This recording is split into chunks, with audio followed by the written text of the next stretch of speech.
Okay, welcome everyone. Fantastic to have you all with us today. We are going to be thinking today about how to integrate impact into your next funding bid.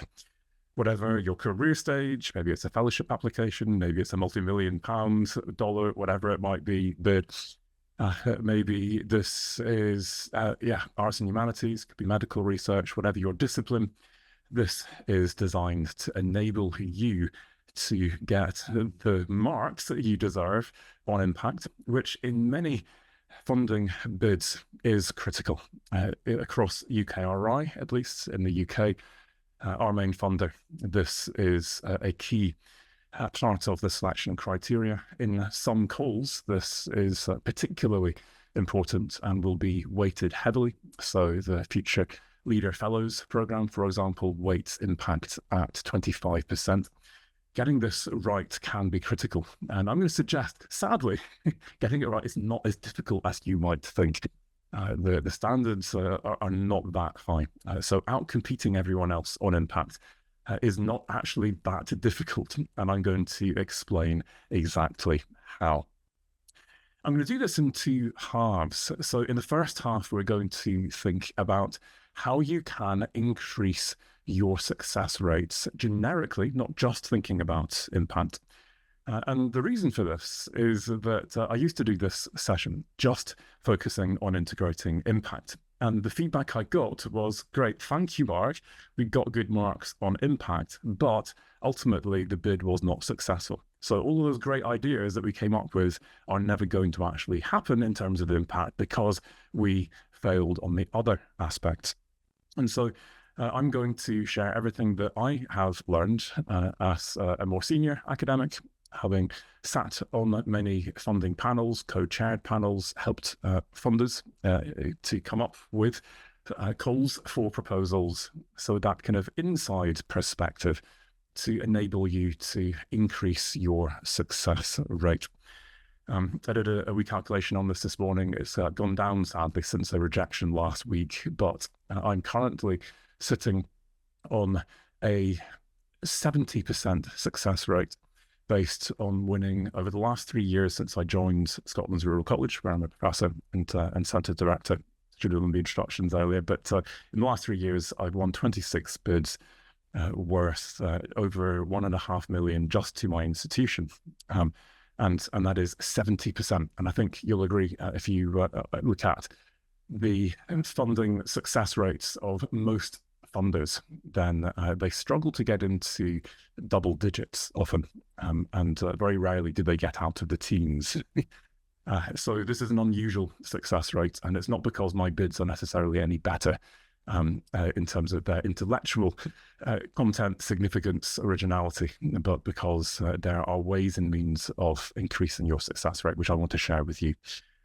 We will then think about how you can integrate impact into the impact sections. Increasingly now in the UK, we have dedicated impact sections again, but not always. So we'll think about that. And then you can choose whichever one looks most likely to you, whether it's integrated or separate. And we've got two examples from bids that I've recently submitted, which you're welcome to tear apart. Great, I'll get to learn from you in that case. Everything I could do better. So as promised, in the chat here is your course handbook, also some information about how you can use the chat, and do keep asking questions throughout. Given the number of people we've got here today, I probably won't answer all, but I will do my best. Also in the chat is a link to pre-order my next book, and where you can get hard copies of your PDF free book. And of course, those links coming to you in an email with my slides and recording later on.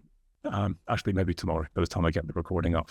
So first half is everything you can do to increase your success rate. I'm going to give you 2 slides to talk through. This is the most talky bit. I'll put that up front. And I'll also then leave you with a tool. This is a project management tool that I'm going to give you for project managing the co-production of a bid that integrates impact. And then we'll make room for questions before the break. And during the break, I'll let you read your proposal ready for the breakout room discussion after the break. So we'll do the break around about halftime. That's the goal. So my first of two slides is for those of us who are not that familiar with the typical process of submitting, getting evaluated, and getting funded or rejected. And for those of us who are familiar with this, I'm going to integrate a few more strategic, higher level tips. Some of us get to bid into these SIFT or expression of interests or outline stage calls, which is nice because now I'm going to put a relatively short bid in. I'll get some feedback on that and will then be shortlisted. And I know now that when I'm writing my full bid, I've got a much higher chance of success because only the best have been invited to write a full proposal. Now, a point that is, I think, generically valid is that we should always be striving to write as clearly as possible, and to make sure that we are not writing in language and in acronyms that will only be understood by people within our own sub-specialism, because we will have people on panel in particular who will not be from that sub-specialism, who have a more general interest in this. And there will be people who are not academics, who are practitioners, who also will be confused by that jargon. And SIFT calls, outline stage, often makes mistakes. So the panel will be much smaller. It will have much less representation from across the various sub-disciplines within the scope of the call. And they will be working at much greater speed. And the evidence I've had when I've got to calls that are actually evaluating the bids that come through is that bids that shouldn't have been sifted out often are, and sometimes bids that should have been sifted out actually make it through. But the key issue is those that are inadvertently sifted out. And by writing in as plain English as you can, this is still a very specialist document, but avoiding that sub-discipline specific language and acronyms, that helps. But also making sure that we parrot back some of the key words and phrases from the call text so that we are very clearly in the scope for this. Now, we'll get our reviews back. Depending on the call, we may or may not get a right of reply. If we do, that's known as a principal investigator or PI response. You will typically get a fixed number of pages and a fairly limited time. You need to put everything aside and put time into this, because this can be make or break, especially if you've got your reviewer feedback, which is split. Some people hate it, some people love it. And regularly I've seen a panel siding with the higher reviewers if the PI response effectively rebuts those lower reviewers. And there are rules for how to do this. So go to a mentor, go to someone who's done this before, go to your research office, get examples of good practice. Things like never being defensive, using positive reviewers to rebut negative reviewers rather than doing it yourself. All of those things can help. Now, as I've said, you're going to have reviewers across a spread of disciplines, and especially if this is a call for proposals that includes impact as one of the key criteria, there may be someone who is a practitioner, someone outside academia. And a key thing now is that we are writing at least the impact components in a way which will appeal to these panelists and reviewers. Very often they will be in review positions as well. And the reason this is so critical is that my experience in panel is that these people, of all people, have the most power when it comes to the impact criterion. If they hate your impact and they give you poor scores, they are able to trump a bunch of positive reviews and a panel dominated by academics who loves what you are doing and wants to fund this and thinks that the impact is okay. I've been in calls where we've had a funder, in one case it was the Gates Foundation, saying, we have actually funded this research in this country before for the last 10 years, and these guys are not aware of this or building on any of the impacts we have achieved. That's a problem. Even worse than that, an external, a practitioner reviewer saying the impact plan for this proposal is actually illegal in this country. You've got big problems. if these people hit your impact, and it's very hard to come back from that. So make sure that you appeal to them. And the key way that I'm going to suggest you do that is in your pre-review process. Many of us will be familiar with this idea that we send our proposal out for pre-review to predict what the panelists and reviewers might say and fix those problems ahead of time. Very few of us do that with non-academic reviewers, and we need to think about how to do that. More on that in a moment. There's a panel discussion, the proposals are ranked, and a decision is made. But at this point, impact again can play a critical role. So very often what I see at panel is that 2 or 3 proposals have made it out from the rest of the pack. These 2 or 3 are outstanding. They are going to get funded.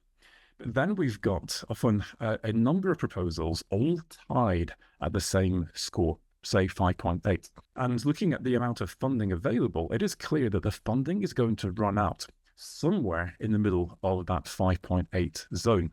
Why is it fair that the people at the top of that 5.8 list get funded, but people at the bottom don't? And so a call will go back out to panelists. Is there any reason why we should be putting any of these projects to the top? And one of the most common reasons is impact. Very rarely will anyone have the guts to try and reopen the academic aspects of this, because typically that's what we've spent most time debating, and it's been a hard-won piece to actually reach the score we've reached. Nobody's going to reopen that stuff. But very often it's actually the funders who make this call, because as a funder, we will have a program with a set of objectives which include impact. And when we look at the top 3, yeah, they're okay on impact, but they're not outstanding often. They're good enough on impact, but actually the reason they've pulled out from the pack are other reasons. And now looking at those 5.8 tied projects, now a funder will point out, yeah, if you fund this one, that is the kind of stuff we want to see, that we need to present to our funders to demonstrate our research is making a difference. And so if you outcompete everyone else on impact, maybe that's you now that's getting put to the top of that band and getting funding. It can, at that point in the process, have a disproportionate impact on your outcome. So my second of 2 slides, and then I'll leave you with my tool and we'll move to questions. 5 strategic tips, and I'll not leave these on screen the whole time because it's a bit boring. It is just a slide of tips, sadly. But my first one is to talk to you about the number 1 reason people fail in their proposals before they have even started writing. And that is that you don't really actually fit the scope of the call. And the problem is that we're often not very objective about this. We look at a call for proposals through rose-tinted spectacles, and we see what we want to see. Those are the key words I'm looking for a bid like this. Great, let's do this. And had I looked at this in the cold light of day, got a second opinion about this, I would have realized that actually, yeah, that's kind of a framing device. That's a bit of a sideshow. That's not really what this is about. And now I'm shoehorning my proposal to fit into something that isn't actually a good fit. Even worse, I'm recycling something that really isn't a good fit. And at panel, you see these from a mile off, and they very rarely even get considered, let alone have a chance of funding. There's just no point. Save your ideas for something that does actually work, wait for the right call to come along, or go responsive mode to a call that will take anything out. So make sure you get this right, get a second opinion, be objective, be harsh, be critical. And as soon as you realize, put this whole thing on hold. Don't be embarrassed to say, you know what, I'm backing out because it's just not worth wasting your time. The second point is a slightly controversial point, which is to say that I think we need to choose whether to lead or follow based on our institutional context and on our career stage. So the controversial point is that where we are bidding for something which is going to be highly competitive, we need to think about how competitive we are in our current institutional context. And so your worst case scenario in terms of highly competitive is that they are only going to fund one of these projects. So the most common example would be program coordination, for example. There's only going to be one winner out of this. And who is going to be applying? And I can now analyze that competition. And these are the world leading groups in our country who will almost certainly be applying for this. Can I, in my group, in my institution, actually compete against them? And if the answer is, honestly, probably not, then again, why waste my time? I'm going to now instead see if I can reach out to some of those likely winners to offer my help. Could I help with this? So in my institutional context in Scotland, I will offer my policy networks, practitioner networks, other networks in Scotland. And that's something that I can offer uniquely, perhaps, to your bid. What is that pitch that says, here's something that we could offer? And now at least we get part of a winning bid rather than leading a bid that we get nothing of. And of course, my goal then is over time to become that internationally leading group so that people are now knocking on my door saying, can we join your bid? That's your long-term goal.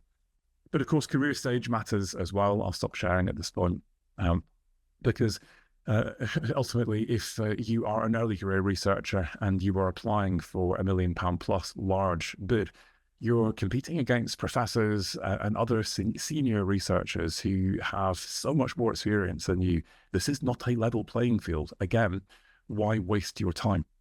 And so my recommendation is always go career stage appropriate. If you are early career, go for those early career pots. The awkward one is if you're mid-career, but you don't have the funding track record to go for the big time. In which case, I'd always recommend, if your goal is to go for prestigious big-time funding, then go for smaller scale prestigious funding, rather than trying to just fill up with loads of industry funding, consultancy funding, etc. Because in terms of your CV, that still doesn't prove that you are a safe pair of hands for that large, prestigious funded project. So go for the smaller, prestigious funders, and by prestigious I mean peer-reviewed academic sources. Fill in the gap, and only once you've got that track record do you then become a safe pair of hands in the eyes of your reviewers and panelists to be leading that really big project. Of course, there are shortcuts to this. If you've got an idea for a big project and you want that to happen, you can either have a caretaker model. Of course, your PI does actually need to do a job and do that job well, but you would go to a friend, a colleague, someone you trust, and say, I've got this idea, I'm not eligible or I'm not competitive as PI, but could you be PI for this?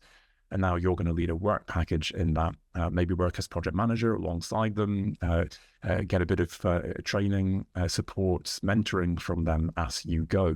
But at least now you've got a work package to lead and some support to now move into the big time rather than, just putting that on a back burner. A model that I really like, I've not done this myself, but I've seen this succeed at panel now a lot of times, is this mentoring model. So actually, I've never done something of this scale before, but I am going to go PI, and work package, whatever, leader is now this seasoned, experienced PI who's had multiple big projects in the past. And built into our project is this mentoring role that they are going to have time built into this to mentor me as PI. And I love that. And I've seen other panelists loving that as a model. So a really nice way of getting around that. Third point now is that we typically headhunt people based on expertise. Right, we've got a project, we need people who've got that expertise, this expertise. You're going to lead that work package. Great, we pull our team together based on people's CVs, terms based on those kinds of criteria. I'm going to suggest that there are two other criteria that you might want to headhunt people for. The first is that funder track record. Do you know people who have that experience, who have multiple wins, who can give you that magic dust of this is what actually seems to work? And now they have a vested interest in giving you all of their experience, because if you win, they get a work package. Great. If they also have panel experience, then that's an extra dose of magic dust in terms of those things you can read between the lines of the call that you might have just missed. So it's worth asking if you can headhunt someone like that. And it's also worth headhunting people for impact. So I regularly get invited to proposals. I will say no unless there's some actual exciting social science in this, so be respectful around this. But ask yourself, yeah, if I don't have the impact expertise, track record, experience that I need, then maybe I could headhunt someone in. I buy it in, and now we've got this person leading a work package that's all about impact, or a strand about impact all the way through this proposal. And we've got their networks, their partnerships. Those are credible. We've got proof that they have worked in those really challenging contexts. Therefore, as a project, we can convince our reviewers that we can collectively work in those contexts and face those challenges. And we now are a much more credible team as a result. And of course, the goal is that by the end of this project, those partners are my partners as well. Those relationships, those friendships have extended. And I don't need to rely on others to bring this in for me in the future. The penultimate point, I'll spend a little bit of time on because it's probably the most well-evidenced point. And there are lots of peer-reviewed journal articles that will quantify this for you and explain why getting good pre-review really matters. And as I said on the screen here, including non-academic reviewers in this and former panelists where you can as well. I'll come back to the screen in a moment and you'll get all my slides in the email later, but just to explain this and unpack this. The reason it works is that you are now able to predict with a fairly good level of accuracy what all of your reviewers are going to complain about. And as a result, you get to fix all of those problems, which means the reviewers can't complain about those things. And as a result, they're forced into giving you much higher marks. So that's a very obvious mechanism. It works. However, most of us, if we have a pre-review mechanism, it operates within our department. And that's a problem because all the most relevant people in your department will be on your team, which means that by definition, the people who are pre-reviewing your proposal do not have that subdisciplinary expertise that you and your colleagues have, which means that they very often will miss that glaring error in your methods that means that your entire project is fundamentally flawed. And it's your reviewers who pick that up. And so I'm going to suggest that we need to have much more rigorous pre-review processes. Yes, go through your departmental process, but for the highest risk proposals, in one case, I got 10. I asked for a dozen, I got back 10 pre-reviews because I wanted to leave no stone unturned. And go to subject specialists, leaders in your field. And typically I will go first to my international networks because I know they won't be competing against me in a national funding call. But where I am going to national people and across the board, it's just, here is the title of what I'm doing. I'm not giving everything away until I'm sure that they are going to play by the rules. And of course, it's a risk we take. But for me, this is a risk well worth taking if I get good pre-review feedback. I ask for more than I need, and I'm looking for a minimum of 3 external pre-reviews to be sure that I've predicted the worst eventualities and covered for that to increase my scores. So critical to get this right. The controversial point here is that I'm going to suggest that you can get even more valuable feedback if you can also get pre-reviews from former panelists. Now, this sounds controversial, but it's actually not controversial when you begin to think about this, because anyone who is going to be serving on a panel, the panel you're bidding to, will most probably tell you, I've got a conflict of interests here. Actually, there's a problem. And at that point, actually, you have a choice. And what I normally do is I say, okay, thanks for letting me know. However, I would still prefer if you could give me feedback and you simply declare that conflict of interests at panel and step out of the room. It has much more value to me to know that person's opinion of my proposal and for them to step out than to have them on the panel and hating what they're reading. Unless, of course, you think that they are going to be the only person on the panel with the subdisciplinary expertise to give you a fair hearing, in which case, great, I'll hold you. That's fine. Leave that for the panel. So instantly now we're getting a much finer grained sense of how panelists might respond to this, and that can be really valuable.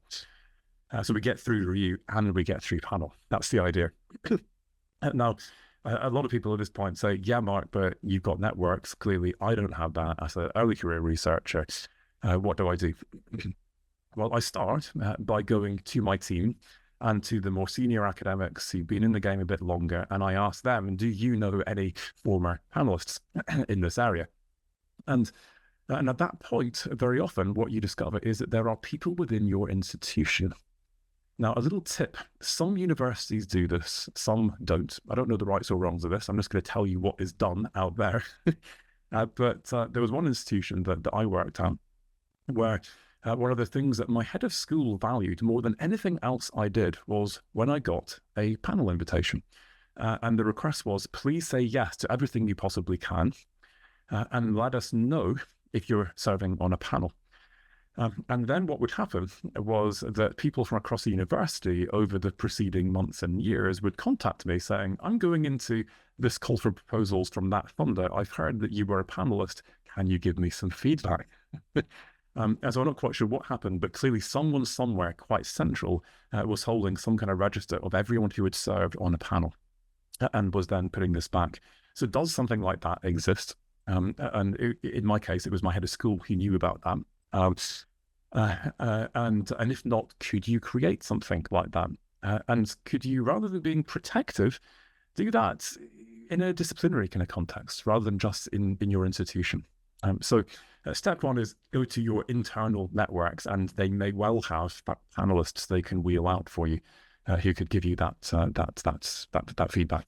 Second step then is if nobody in your network knows panelists, you go to your funder's website and you look at who has previously served on panels. Most funders will publish lists of panelists after the call for proposals has closed, but you have this going back in time. It's quite hard to find. I tend to find them more easily through a Google search than I do actually on the funder websites, but you can find who has served previously, and I can now go back to my networks and say, rather than do you know any panelists, do you know any of these people?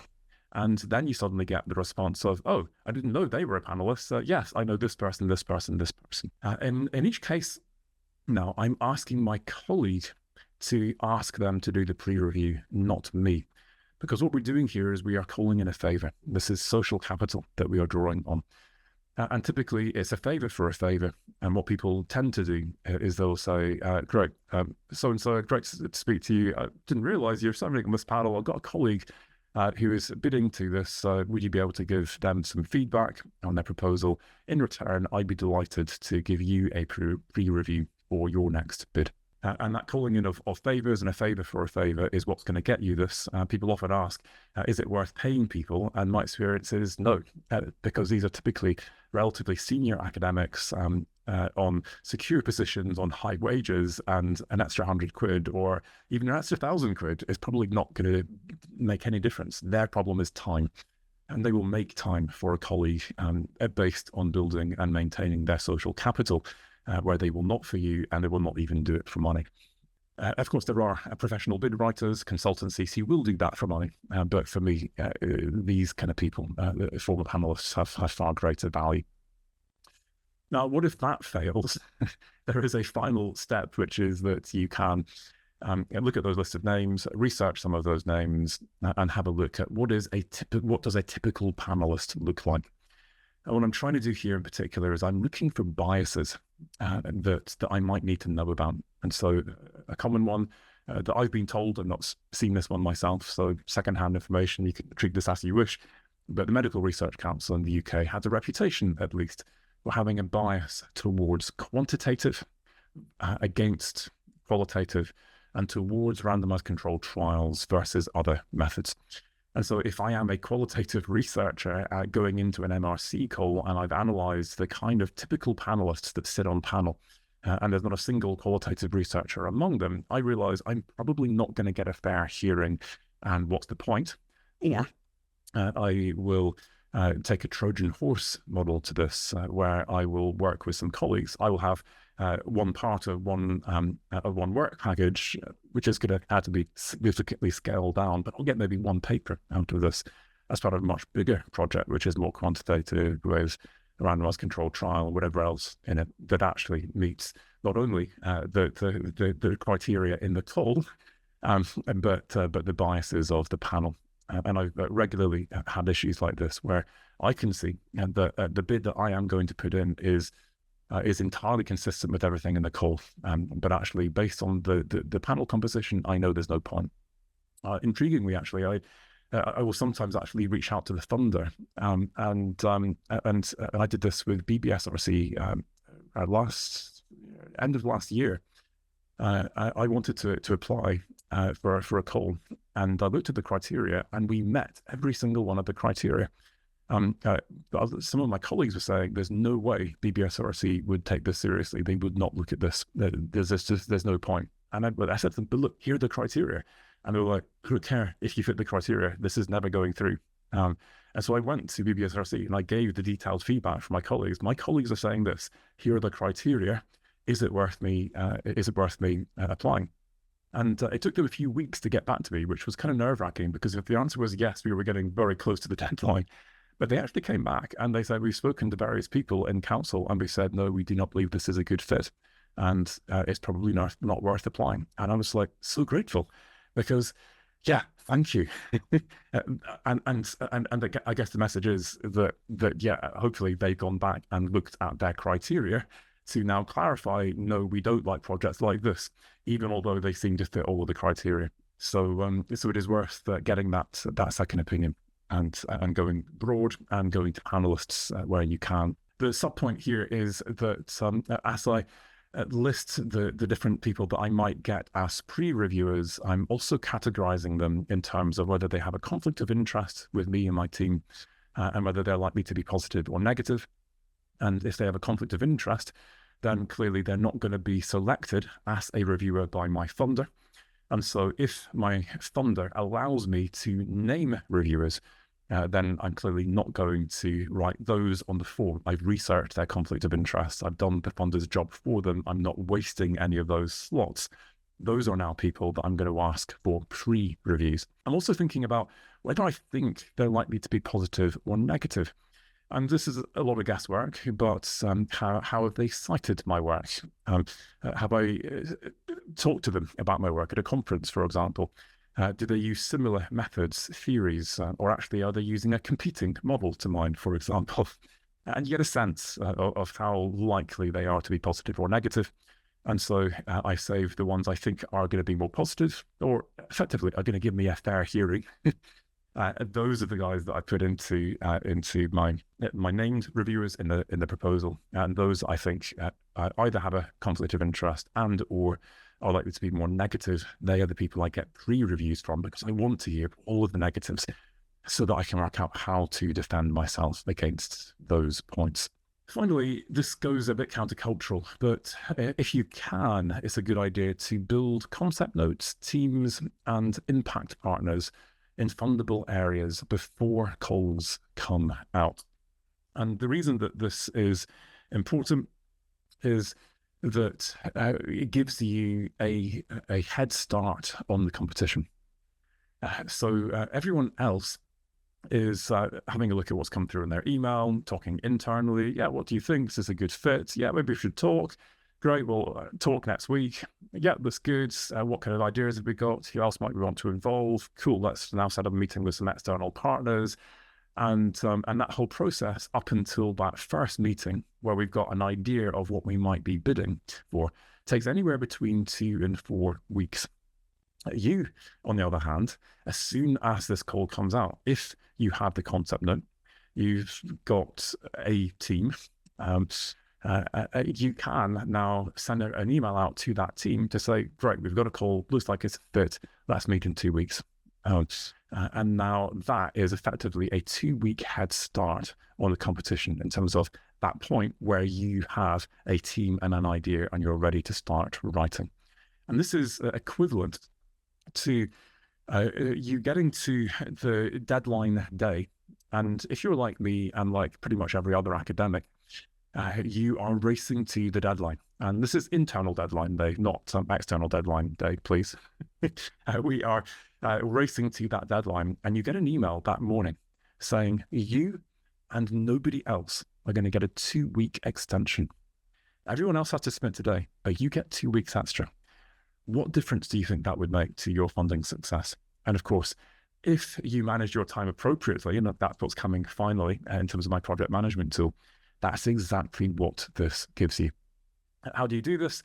In some cases, you might get some internal intelligence. It's pretty rare in my experience. More likely is that I'm going to analyze funder strategic plans, and they will tell you the kind of things that they want to fund over the next 5 years. You can look at what they have funded so far and what has yet to be funded, and you can get a sense of, yeah, in the next 2-3 years, I would expect something on net zero from BBSRC, for example. That was something that I worked on. And it took 2 years of waiting, and then 2 bids came along with the deadline in the same month, which was a bit of a nightmare. But you can make those educated guesses. But I had my team ready and informed, and that gave us a big head start. I was on multiple other bids, and from the beginning, this team, the team I was leading, was way ahead of everyone, and it was orderly and relaxed as we submitted. Which I suspect is not normal, but maybe being unfair. So I'm going to conclude with a tool, and then we'll move to questions. So do get your questions coming in the chat, and I'll share a screen, but I'll also share a link to this. This is a Google Sheet, and this is just a view-only sheet.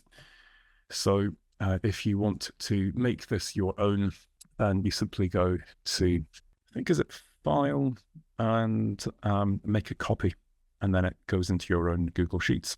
But for anyone who can't access Google Sheets, this is what it looks like.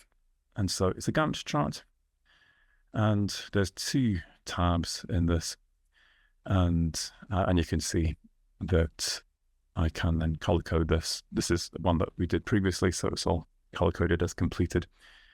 And those color codes help me to see at a quick glance, ask the PI, where are we, and are we behind on some of these critical areas or not? Every email I send to the team, I'm updating this. Everyone can see exactly where we are. Every meeting, we're checking in with this. As I said, this is a project management tool that will enable you to co-produce an impactful proposal. So given that that's our focus today, that's my goal with this. And I came across this when I got a position at Newcastle University, and I was told by my head of school, we want you to lead a £1.5 million bid for us, and we're giving you a project manager. I'd never been given a project manager for, very rarely worked with project managers in my entire career, let alone to submit a proposal. And what an eye-opener. This was so organized. We had forgotten nothing. It was so relaxed, and we got the funding. And it was the largest bid that I'd ever got at that point in my career. And I determined I was going to learn everything I could from this project manager so that I could do this in the future when I wasn't given a project manager, because it made such a difference. And effectively, this is what I learned. So 6th of March, we have the call for proposals comes out, and instantly I am starting on a rough draft of our case for support, because we've got our concept note, it fits, we're writing from day one. We've got a meeting in the diary now. It takes us until week 3 to have that meeting, but we're now all piling into this Google Doc and starting to write our write our case for support, or we call it an approach section now. I'm going to struggle to do it. In the UK, we've just had a change in our funding system. And as part of this, before our meeting, I am long listing our non-academic partners and then long listing our potential reviewers. So in our initial team meeting, we can prioritize which of those non-academic partners we might want to work really closely with. We've got a number that we've already co-produced our concept note with, but do we want to extend that? And they may even receive some funding as part of this. Some of them, in this case, are going to be case studies as well. And there are going to be others as well that we'll work with them in terms of our broader engagement, but we won't be co-producing it. So we're asking, who are the key partners that we will be co-producing this with? We now prioritize our pre-reviewers, reserving the more positive and people without conflicts of interest for our proposals. We're not making that mistake.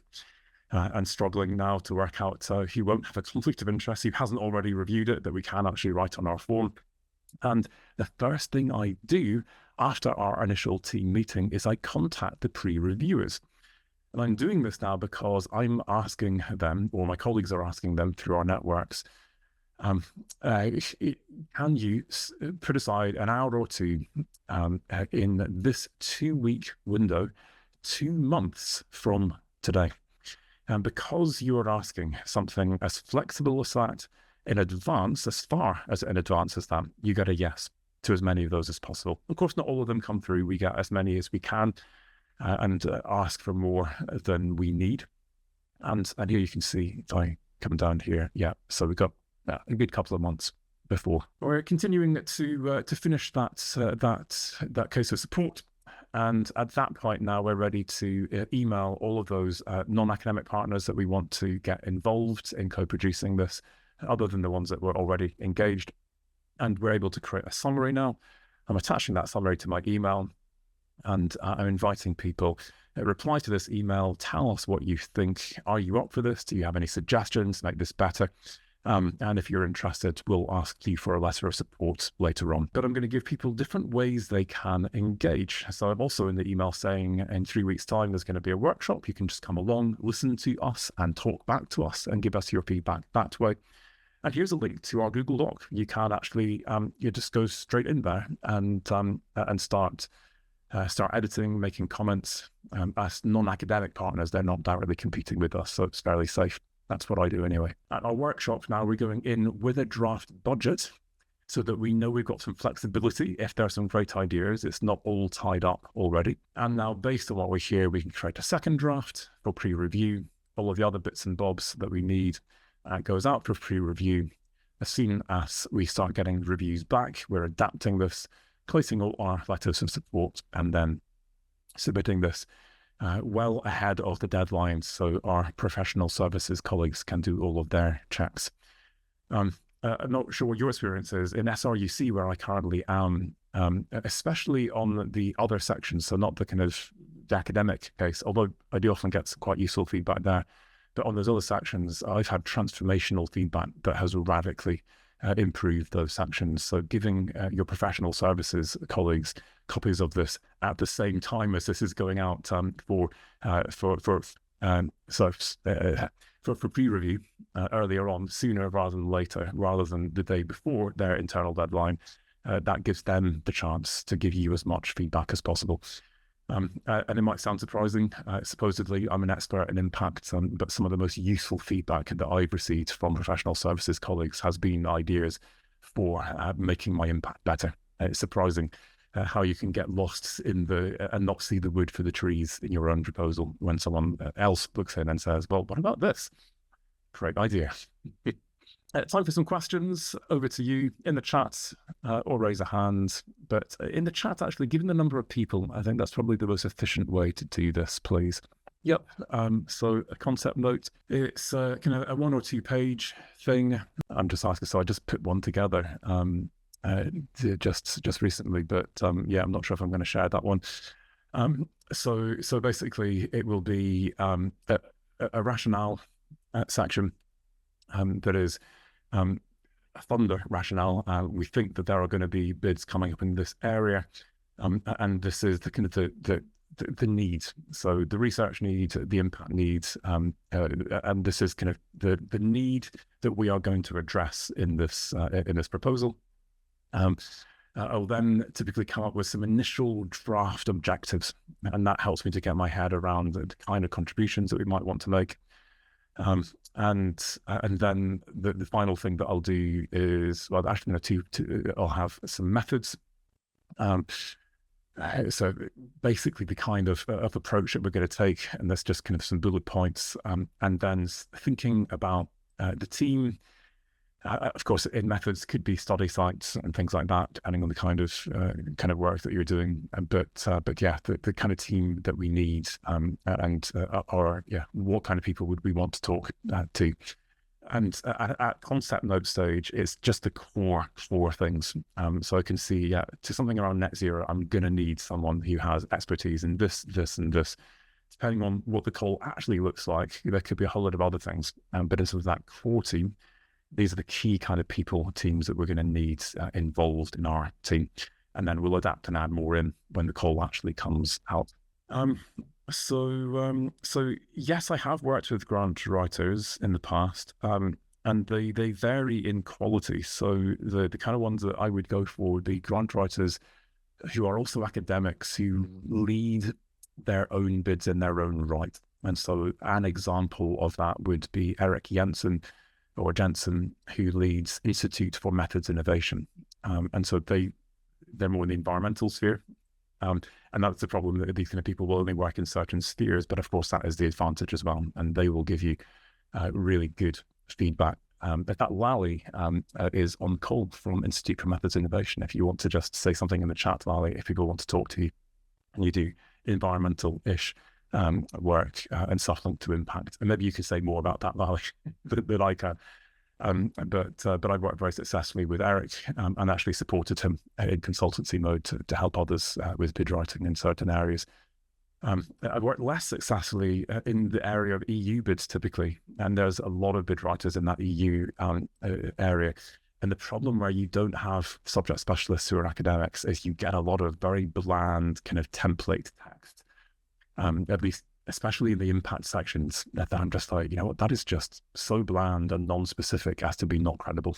And so yeah, I've had mixed experience of that. Anyone else who's got experience, tips, recommendations of people, put them in the chat. That would be really helpful.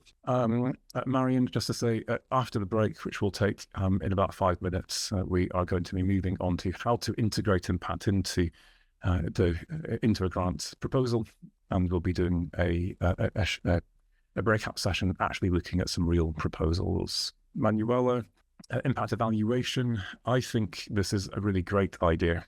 So thanks, Manuela. For me, this shows you're going the extra mile. So we're not only going to give you some impact objectives, but here is how we are going to actually evaluate during the lifetime of our project, and potentially beyond the lifetime of our project. We're going to evaluate whether or not this worked. And that then gives the reviewers confidence that you'll get formative feedback that will help you to do better impact. And the process of doing this often helps you to start thinking, well, what are we going to measure? And I start now to identify indicators. This much by that date, those kind of specificities that now make my impact objectives even more credible as well. And you can put some funding towards that. And that could be external consultants and the like, or just part of one of your postdocs job descriptions to do that. Yeah, so Mari's asking, what about when loads of people reach out to you and want you to be part of their team? I try to make an assessment of how credible their team and bid is before agreeing. And so I will ask them to take a punt, and I will say, look, I promise you, I will not use these ideas or share these ideas with anyone else, but can you send me a summary? And who else is on this bid? And based on the summary and who else is involved, and often how late they are in the day coming to me. If they come to me really late in the day, instantly, you are not organized, and I don't want to be part of your mad splash. So the answer is no. But you come to me early enough and you've got a credible idea and team, then yeah, but I'm making that assessment and I only join the teams that I think have that credible chance. And you can see this all the way through, that we're making this assessment, and part of how to get your success rate up to 70%, as I was saying earlier, is that I just simply don't join those bids that are unlikely to succeed. I stop the bids I'm leading when I realize they're unlikely to succeed. I don't even bother submitting them, and I save myself a whole lot of time. I'm going to give you a couple of examples, and if you email me, Cecily, actually, yeah, you know what, I'll have to get permission to share any more than I can today. So I would go to your research office, Cecily, to get examples of good practice. You'll get some examples of good practice on the impact sections in a moment. Yeah, I think for me, actually, if I've got a researcher who is not pulling their weight in terms of writing the proposal, I know I'm going to have problems in the project itself. And so if someone does not write, I'll give them a deadline to write their work package text. If they miss that deadline, I'm nudging them, reminding them they're still being rubbish, and then I get something a bit pants, and they say, "Don't worry, I'll refine this before the deadline." Then they are sacked as work package leader before they've even got there. I'm not going to work like that.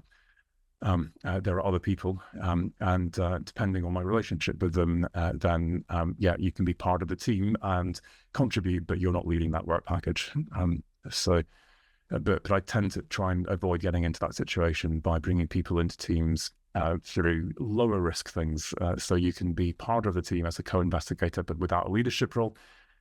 But before that, ideally, I'm writing with them or doing something, which means if it turns out that they are there to be a passenger, I work out sooner rather than later, and I'm not in that situation. Good. So we're going to run out of time. So many questions. I am going to write as many questions as I can in answer to your questions over the break. So any other questions, please write them, and I'm going to give you your task. And depending on how deep you want to go on this task, you can take a break and just come back and spend 5 minutes having a quick look through, take a 5-minute comfort break, or you can spend your break having a look at these in a bit more depth. You've got 2 to choose from, and putting these in the chat. As I alluded to earlier, I got these here. Let's just do it like this. Great. So in the chat, you'll see the 2. One of these is responsive mode. So this in UK jargon means you can apply for anything, any great idea you've got, and that's important enough within the remit of that funder.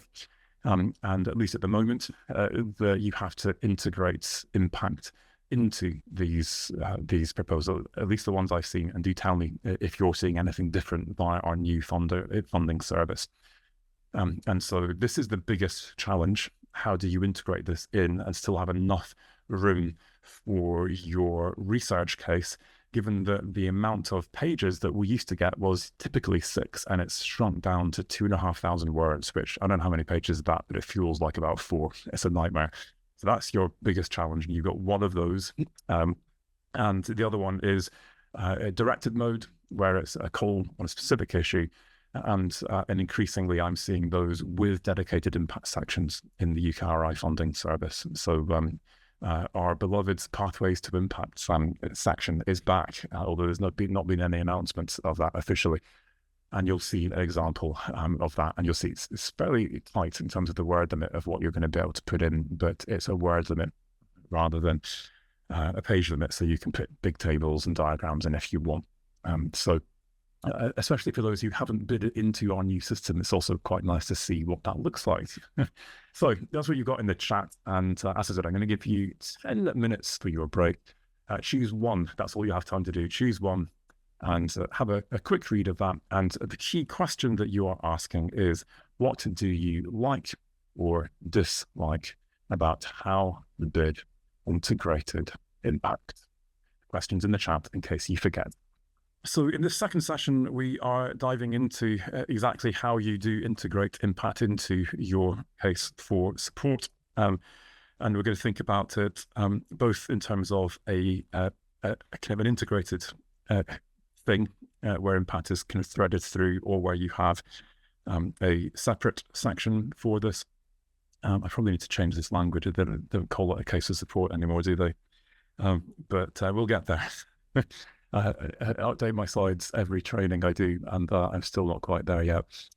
So that's what we're going to do. We're going to just briefly recap some basic principles. We'll move into our discussion session. We'll spend quite a bit of time there.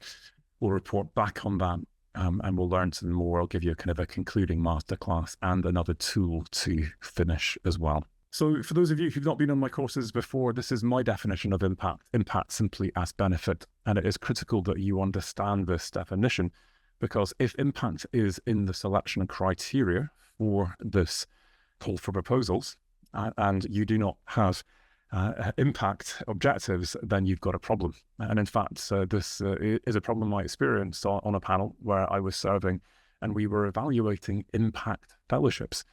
And I kid you not, 50% of these impact fellowships did not have a single impact objective. And as a result, the panel decided that these were unfundable. If you don't have an impact objective and you're doing an impact fellowship, you've got a fundamental problem.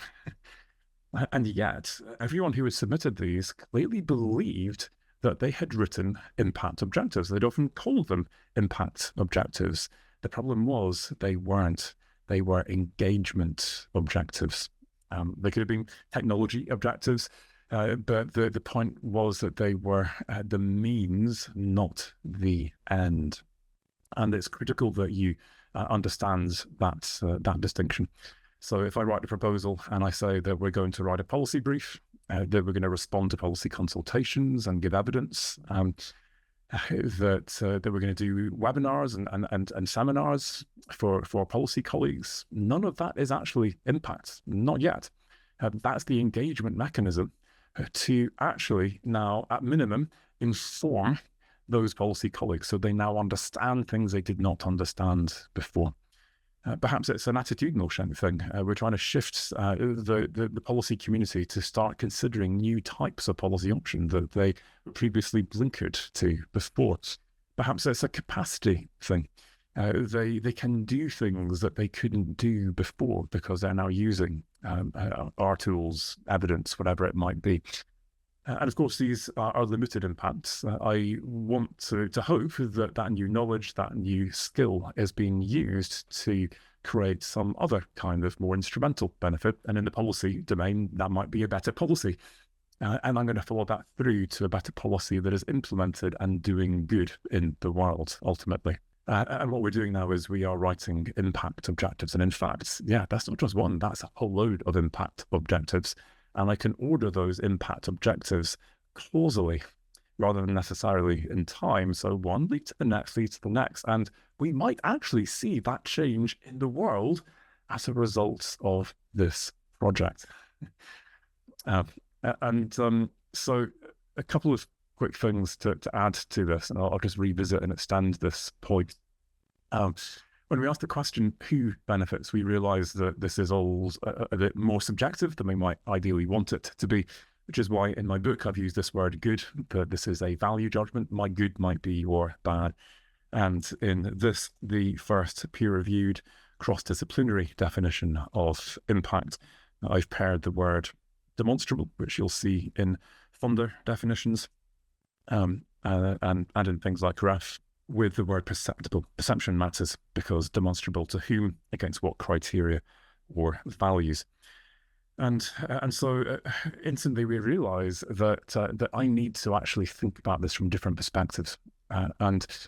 Just because this is the way the funder has framed it, doesn't mean that I don't get to also reframe this and say, yes, we will give you your economic return on investment or whatever else it might be. I remember we bid for a £5 million NERC project. And ultimately, that was what they wanted. They wanted economic impact on the local, on the region. And so we said, yeah, we'll give you what you've asked for, and here's our plan to give you your £50 million worth of return on your £5 million investment. But actually, what we care most about are vulnerable groups in society and the environment, people who can't speak for themselves very often in the decisions that are being made around them. And here are a whole load of other impact objectives that we care about. And we won the project. So here is my impact typology. It's from the impact handbook. And just to expand that point that I was making more strategically, I'm going to suggest that there are two types of reviewer that will be looking at your impact. The risk-averse reviewer, on one hand, will look at your claim that we're going to create some change out there in the world that's really impressive, with deep skepticism, and perhaps rightly so. Anyone could write that. I don't believe a word of that. That's not credible. No, you're not going to get marks from me. On the other hand, we have what I'm going to describe as the bored panelist. I've sat through all of these proposals. I'm bored, senseless. I just want that one proposal that will be high risk, high reward, that would change everything. And so yeah, I played safe, and I gave you a bunch of realistic things that I could do within the lifetime of the project. But I satisfied that first risk-averse reviewer, but not the bored reviewer. And so we need to satisfy both of those types of reviewers, essentially, when we're writing impact objectives, which is why I start with the early ones. Changes in understanding, awareness, changes in attitudes, perhaps even behaviors, capacity building, all of those things. And those are typically things that we can do within the lifetime of our project. They're within our control. We can resource it, so we can make a plan. And a risk-averse panelist is happy. Yes, you will achieve impact. And then, because I've ordered them causally, now at the end of this list is this much bigger thing, which is beyond the lifetime of this project. And yes, you can write impact objectives that will happen after your project has finished.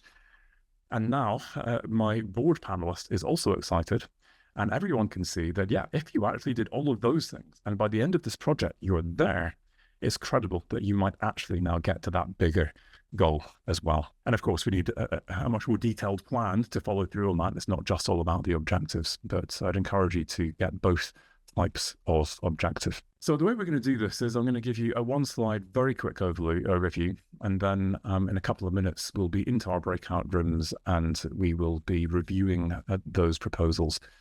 My hope is that people will have, let me just see, yeah, my hope is that people will have read probably in your group both proposals. You'll get to learn from both proposals, and that will hopefully be better for learning.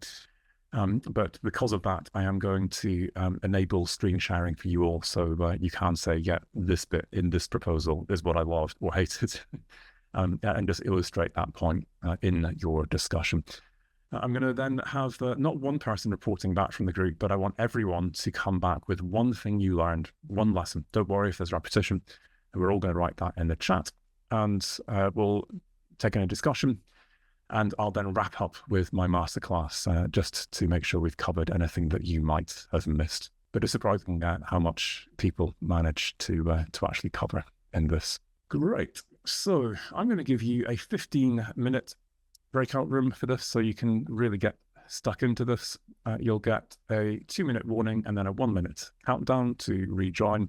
Going to be relatively small groups, so you can get so everyone can get a say. That's the idea. Let's go. Yeah, 4 people per group is how we're going to go on this one. I felt great. Oh, I've got one group of 3. So over to you.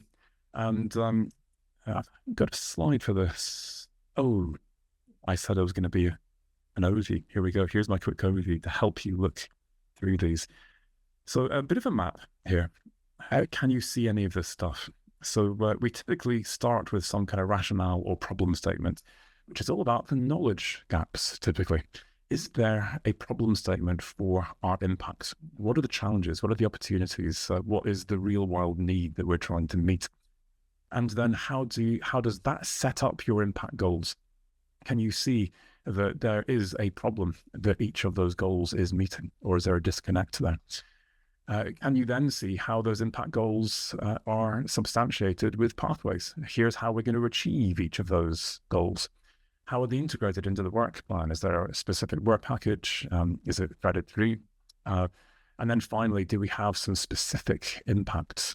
So yeah, we've got objectives, But in the same way that it's nice to say, we're going to write 3 papers to probably these kind of 3 journals, and this is going to be the contribution of each of those papers. There's a specificity there that gives you a sense of value for money, and yet that's what we're going to get if we fund a project like this. And can you do the same thing with impact and provide a level of specificity that goes beyond your objectives? Can you see anything like that in these proposals as well?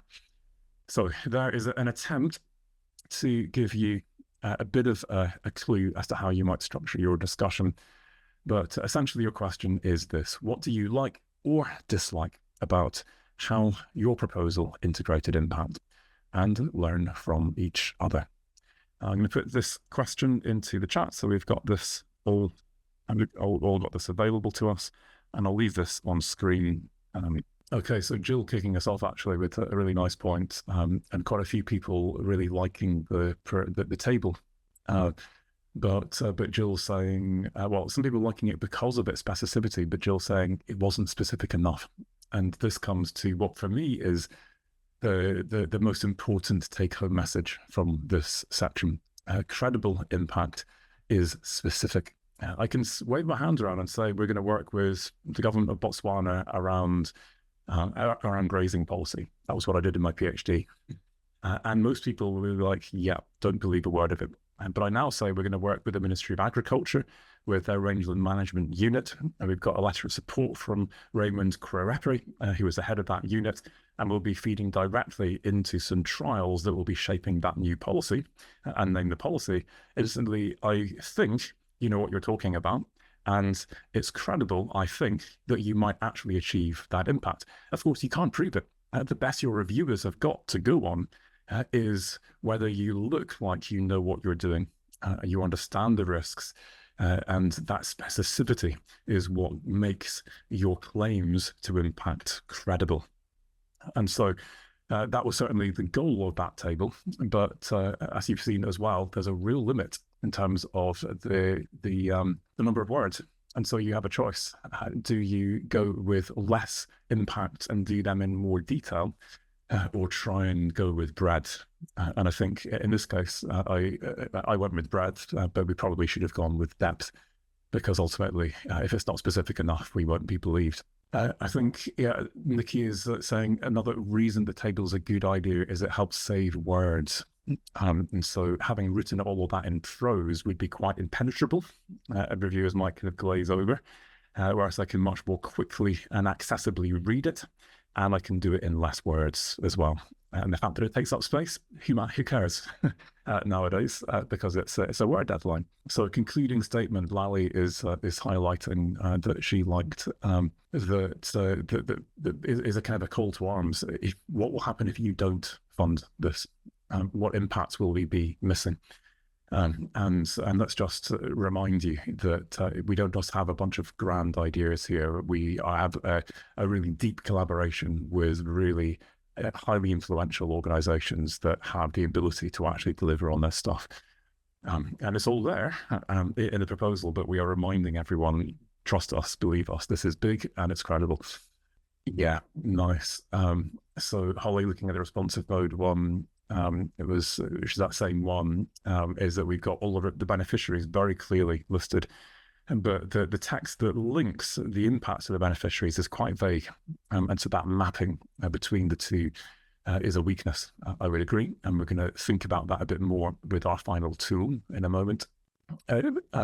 John, yeah, I've fallen into the fatal error that I have described pathways rather than impacts. So that's fascinating. And if you give me some examples of that, then this is the first time I've actually used these two proposals in a training like this. So keen to learn from you. I've clearly missed something there. And so, yeah, fascinating that I've fallen into my own trap.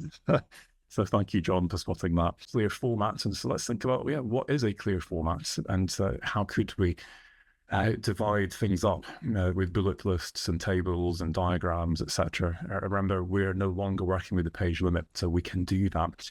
And so we might as well break the text up and use formatting and headings and all of that stuff. So it's less intimidating and easier to scan and work out where stuff is. but the same problem that John has identified here. Ultimately, my question is, if I want to see, are there any impacts? I ask, what are the benefits? And if there are no benefits, there are no impacts, and we've got a problem. And it looks like I've got a problem in this case. So fascinating. I'd love to hear more about if you can diagnose exactly where that problem is. So nothing on evaluation. I said this is a great technique for going the extra mile. And I think, yeah, neither of these really do much in terms of evaluation. So that's something to consider.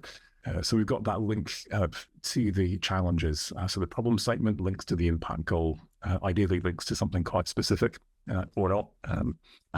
Alice sent a really damning comment but it's some of the same thing. And I see this regularly, and it looks like I've fallen into that same trap of kind of waving my hands around and say, look, basically trust us, give us the money and we'll give you the impact, and you don't need to know the details. And that's not a good situation to be in. And John saying part of that hand waving is because there's not enough quantitative information in here. I want to know how much, by when, that kind of stuff. Good, loads of great ideas. I'm just trying to scan as many as I can here and just pull out the main ones. So in terms of specificity, we've got exact names of partners. And in some cases, I think there were names of individuals that I excised for GDPR purposes. But let's get really specific. And now I believe you are actually working with the right people in the right organizations. Yeah, so lots of great suggestions here. Do read through these as I'm reading through, because you may pick out things that I'm not pulling out. The responsive mode proposal has this kind of impact threaded through it. And I guess this is what I was trying to illustrate with this. And yeah, it's maybe not a great example because it's a proposal that is about impact. But the idea is that we're integrating the idea that impact is important right from the outset and all the way through. We have typos. That is a problem. Yeah. And I think typos is a big problem, actually. It's worth checking that. And one of these has not actually gone in yet, so I'm trying to remember which one's which, and hopefully that's something I could... Sorry, can I interrupt there? We worked out it was things like FS and FI in the directed mode that we picked up in our group. And so that's those two letters become a ligature in different fonts. And so when you've copied back and forth, because it's a different character, it's got deleted. Yeah. That was an issue. It was when I was making the PDFs that happened, and I thought I'd fixed all of those, but I didn't. So that's making me less worried now. Thank you, Matt, and apologies for that. That was just me doing a bad job of So sea of text is never good. So there are lots of good ideas, I think, in terms of how to break things up, but could go much further. I think one of the useful things about this is that we can learn as much from other people's, in this case, my mistakes, as we can from good practice. And this is why it's good to join a peer review college for a funder, to accept some invitations to panel, if you do get those invitations. And do pre-reviews for your colleagues, because I can see just huge amounts of learning, and just seeing it written on the page, you're much more likely to identify things that I'm not going to do that, and actually this is really what works. Of course, we've got 140 people still on the call at this point. There's no way I'm going to get through them all, but apologies then if I am repeating some of the things you've said, but a few things just to bring out. This is the key take-home point that I've already said, but how do you do that?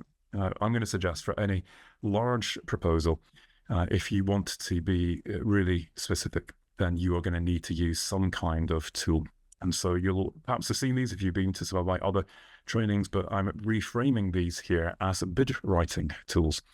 That I can start with this 3I analysis to work out who is most relevant. Now, there may be some named groups in the cold text, but let's go beyond this. Let's use this as a tool to be as inclusive as possible, as well as to get the key organizations who might co-fund me and put in time and resources and such like. And by understanding their interests and needs, I can now reach out to them more empathically and create a partnership in which we might be able to now co-produce our proposal. The second of these two links in the chat, which you can see at the bottom of your page, of your screen, is my impact planning template. And this is designed to help you now get really specific about exactly what are the impacts going to be. It's the images are around the wrong way, sorry.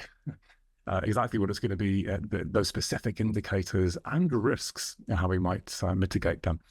And you can do this yourself, do it with your team, but even better, do this with a few people from outside the academy to get really specific. You won't have the space to put this level of detail in as a table or as a diagram, but this thinking is what is going to enable you to have the level of specificity you need.